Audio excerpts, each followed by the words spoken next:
त्योहार के दिन जब छोटी बहू ने जबरदस्ती सास की सूनी मांग में सिंदूर सजा दिया, तो पूरे खानदान के पैरों तले जमीन खिसक गई, क्योंकि उस सिंदूर के पीछे 24 साल पुराना एक ऐसा खौफनाक राज छुपा था, जिसने ममता की परिभाषा ही बदल दी।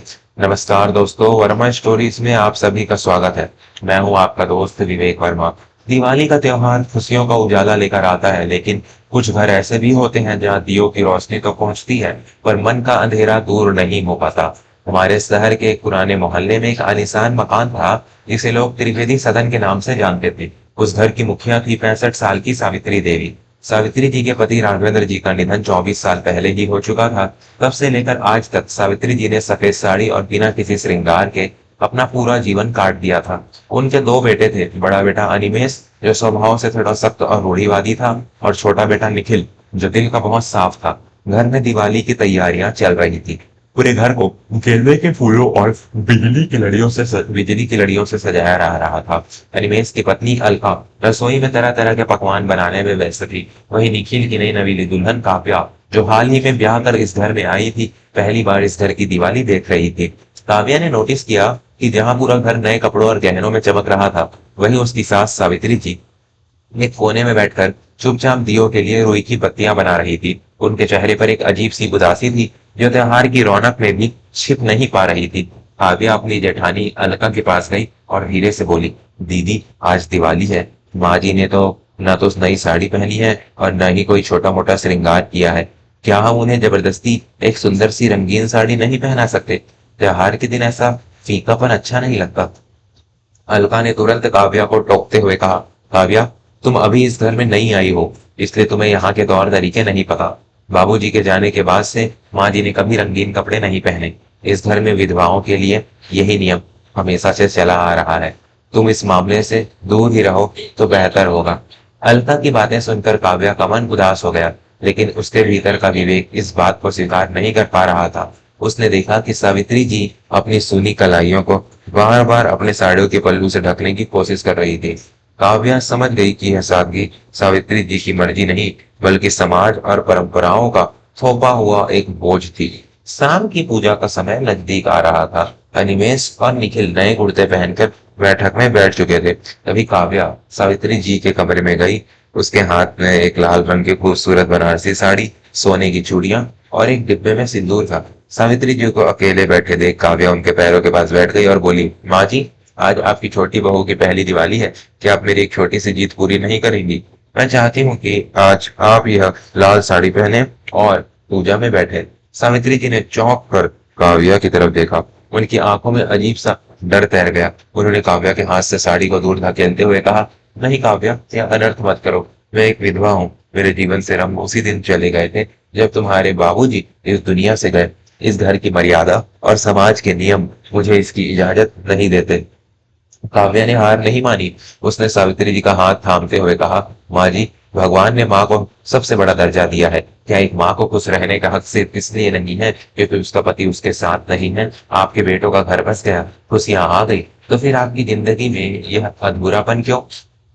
सावित्री जी की आंखों से आंसू छलक पड़े। उन्होंने भारी आवाज में कहा, तुम नहीं समझोगी बेटी, यह सिर्फ समाज का डर नहीं है। इस सुनी मांग और सफेद साड़ी के पीछे एक ऐसा राज छिपा है, सच छिपा है, जिसे अगर आज बाहर लाया गया तो यह हंसता खेलता परिवार बिखर जाएगा। इसलिए मुझे मेरे हाल पर छोड़ दो।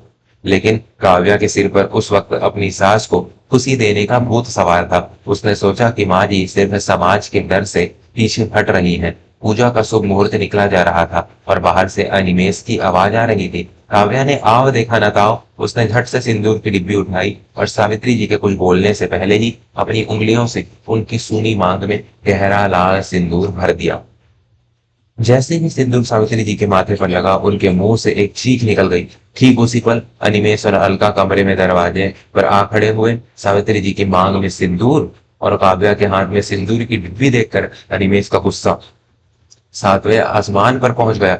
उसने जोर से चिल्लाते हुए कहा, यह क्या तमाशा है काव्या? तुम्हारी हिम्मत कैसे हुई हमारी माँ का धर्म भ्रष्ट करने की? इस घर में आज तक किसी विधवा ने श्रृंगार नहीं किया। तुम हमारे खानदान की परंपराओं को मिट्टी में मिलाने पर तुली हो। निखिल भी पीछे पीछे आ गया था। वह अपनी पत्नी का बचाव करते हुए बोला, भैया, काव्या का इरादा गलत नहीं था। वह तो बस माँ के जीवन में खुशियां वापस लाना चाहती थी। इसमें इतना गुस्सा होने वाली क्या बात है? अनिमेष ने निखिल को झिड़कते हुए कहा। तुम चुप रहो निखिल, तुम्हें कुछ नहीं पता। माँ, आप खुद क्यों नहीं बोलती? इस लड़की को समझाइए कि इसने कितना बड़ा पाप किया है। सावित्री जी थर थर कांप रही थी। उनकी आंखों से बहते आंसुओं ने उनके गालों पर गिरे सिंदूर को और फैला दिया था। वे धीरे से उठी और उन्होंने अपने दोनों बेटों की तरफ देखा। उनका चेहरा जो हमेशा शांत रहता था, आज उस पर एक अलग ही दृढ़ता थी। उन्होंने अनिमेष की तरफ देखकर कहा, अनिमेष, आज तक मैंने इस घर की शांति के लिए हर कड़वा घूंट पिया, लेकिन आज तुम्हारी सोच ने मुझे बोलने पर मजबूर कर दिया है। काव्या ने कोई पाप नहीं किया है, बल्कि उसने तो अनजाने में उस सच को सामने ला खड़ा किया है जिसे मैं 24 साल से दबाए बैठी थी। पूरे कमरे में सन्नाटा छा गया। अनिमेष, अलका और निखिल हैरान होकर अपनी माँ का चेहरा देखने लगे। सावित्री जी ने गहरी सांस ली और कहना शुरू किया, अनिमेष, तुम जिस परंपरा और समाज की दुहाई दे रहे हो, क्या तुम्हें पता भी है कि तुम्हारे बाबूजी की मौत कैसे हुई थी? 24 साल पहले, जब तुम सिर्फ 10 साल के थे और निखिल 6 साल का था, तुम्हारे बाबूजी को जुए और शराब की ऐसी लत लगी थी कि उन्होंने हमारा यह घर तक दाव पर लगा दिया था। एक रात वे कर्जदारों से बचने के लिए घर का सारा जेवर लेकर भागने की कोशिश कर रहे थे। यह सुनते ही अनिमेष के पैर लड़खड़ा गए। नहीं माँ, आप झूठ बोल रही हैं। मुझे याद है, बाबूजी की मौत एक सड़क हादसे में हुई थी।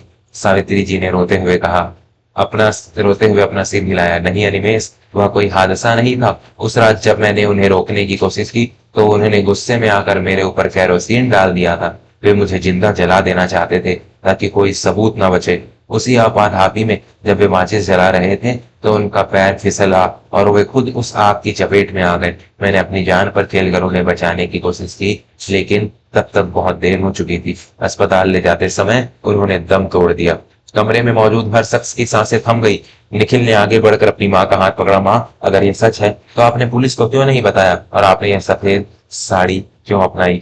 सावित्री जी ने निखिल के सिर पर हाथ फेरते हुए कहा, अगर मैं दुनिया को सच बता देती तो पुलिस केस होता। बदनामी के डर से समाज तुम दोनों अनाथ बच्चों को जीने नहीं देता। लोग कहते कि जिसका बाप अपनी ही पत्नी को जलाने चला था, वो बच्चे बड़े होकर क्या बनेंगे? तुम दोनों के भविष्य पर कलंक लग जाता। इसलिए मैंने डॉक्टर से मिन्नतें करके इसे एक हादसा साबित करवाया। और रही बात इस सफेद साड़ी की, तो यह कोई समाज का नियम नहीं था, यह मेरा खुद का फैसला था। मैं उस इंसान के नाम पर सिंदूर और सुहाग का जोड़ा कैसे पहनती जिसने ममता और मर्यादा का कत्ल करने की कोशिश की थी? मैंने अपने सुहाग के सम्मान के लिए नहीं, बल्कि तुम दोनों के परवरिश के लिए अपनी जिंदगी के सारे रंग कुर्बान कर दिए थे।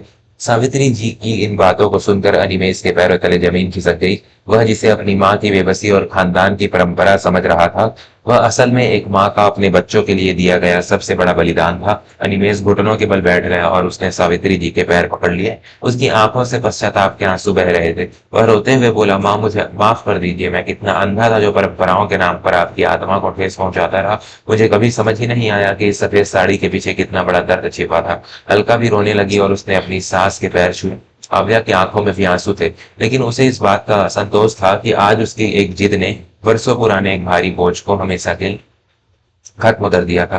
काव्या आगे बढ़ी और उसने सावित्री जी के चेहरे से फैले हुए सिंदूर को धीरे से साफ किया। उसने कहा, माँ जी, आज से आप वो करेंगी जो आपका मन चाहेगा। अब आपको किसी समाज या अतीत के साए में जीने की जरूरत नहीं है। आपके बेटों का भविष्य सुरक्षित है और आपकी बहुएं आपकी ढाल बनकर खड़ी हैं। सावित्री जी ने काव्या को गले से लगा लिया। उस रात त्रिवेदी सदन की दिवाली सचमुच में खास बन गई थी। आंगन में रखे दियों की रोशनी अब सिर्फ घर को ही नहीं, बल्कि सावित्री जी के मन के उस कोने को भी रोशन कर रही थी जो 24 साल से अंधेरे में था। परंपराएं इंसानों के लिए बनती है, इंसान परंपराओं के लिए नहीं, और एक माँ का त्याग किसी भी रीति रिवाज से कहीं ऊपर होता है। तो दोस्तों, कैसी लगी आपको ये आज की यह कहानी? कमेंट करके जरूर बताइएगा। अगर कहानी दिल को छू गई हो तो वीडियो को लाइक और चैनल को सब्सक्राइब करना ना भूले। मैं था आपका दोस्त विवेक वर्मा, वर्मा स्टोरीज से। जल्द ही मिलते हैं एक नई और दिल को छू लेने वाली कहानी के साथ। तब तक के लिए अपना और अपने परिवार का ख्याल रखें। नमस्कार।